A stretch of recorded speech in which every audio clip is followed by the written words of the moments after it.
All right, let's talk a little bit about Elizabeth Warren, because she's the head of the Consumer Financial Protection Bureau, and she is 176th Native American, which means she's about as Native American as I am svelte. If you just take 176th of my body fat count, I'm an Olympic contender. I am. I'm a swimmer right here. Anyway, she's been tapped to speak at the DNC. She's going to be there with the direct descendant of the first slave, who also happens to be the first Jewish, Asian, female, gay, Latin socialist president ever, Barack Obama. Together, they have hit the disenfranchisement jackpot. She has a new plan for America now, and here it is. In Massachusetts, you deserve each other.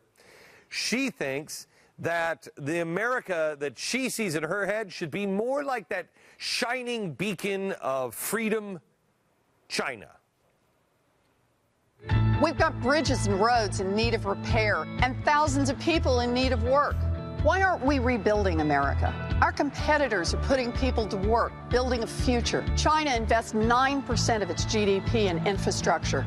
America, we're at just 2.4%.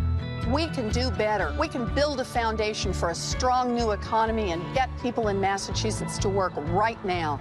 I'm Elizabeth Warren, and I approve this message. Let's go to work. You got to be kidding me, right? Seriously? We're now holding up China?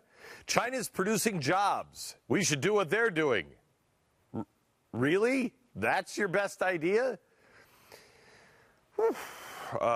Okay, good idea for a recovery plan and campaign strategy. I'm not really sure what you're thinking, but let's just kind of go over it here real quick.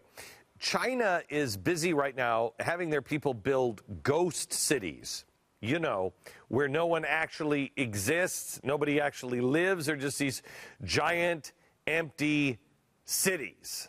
They're really nice, but no one lives there. I mean, it's kind of cool because they do pay ghost wages. China spends 9% of their GDP on infrastructure compared to 2.4% for the U.S. For us to match China, it would cost $11 trillion. So that's pretty much what every town would look like if we did that. I don't know where you're going to come up with the $11 trillion. I mean, we just tack it on to the 14 trillion that we have. How much is it, Tiffany? Is it 11 or 1? It would only cost $1 trillion, so it's pretty cheap. Oh, $1 trillion? Oh, crap, we can do that. Come on, let's go. So, back to China now. If we look at her utopia, urban population is 82%. China's is 47%. Why are they building infrastructure?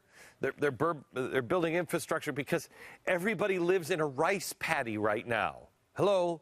Urban population doesn't exist. And when the bubble bursts, it's going to make the U.S. credit bubble look like that was kind of a cute little thing, wasn't it? They're also in a different phase of industrial maturity than we are. They're doing what we did in the 1950s and 60s, when it made sense. But let's look at the average annual salary. Let's be more like China.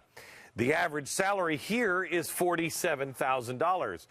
Elizabeth says, let's be more like the people who are paying $6,700. By the way, that does not even, a whole year's worth of work in China doesn't buy one of Michelle Obama's shirts. I'm just saying.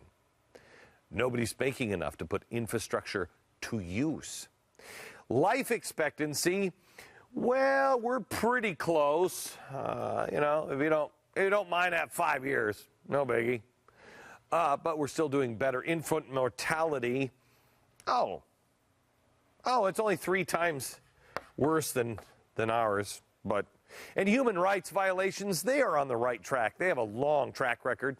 Of course, they detain about 500,000 citizens a year without trial. But we're on that track. The president's got that going. They are the worldwide leader in death sentences, often for nonviolent crimes. They monitor individual internet activity and shut down entire sites and publications. They have that lovely training program. Have you heard about this? I love this. It's RTL, Rehabilitation Through Labor. Hey, Who was it that said work will set you free? The U.S. has eminent domain and individual mandates. Not really a bright spot. Traffic jams, just as a bonus here. You know, you have two rush hours per day. They've had traffic jams in China that are 60 miles long and last 2 weeks. So, I mean, they do need the infrastructure, don't they? Oh, and by the way, they kill little girls. I mean, I shouldn't have just said it that way. I mean, they'll kill all little girls. If they're really good gymnasts, then they'll let them live. It'll be great. Take them away from the kids and I mean, from the parents, and they never get to see their parents again. But they're good gymnasts. And the good news is, I mean, unless you're Elizabeth Warren and you're a girl, because then this would be a bad thing, because they do kill all the little girls. But look at the upside. That's free birth control, really. I mean, the government's paying for birth control. So if, you know, we were China, maybe Elizabeth Warren and her Indian heritage wouldn't have lasted so long. You know, she probably would have been dead by now, because she's a girl. Make your choice, America. Mao lovers or realists? From Dallas, good night, America.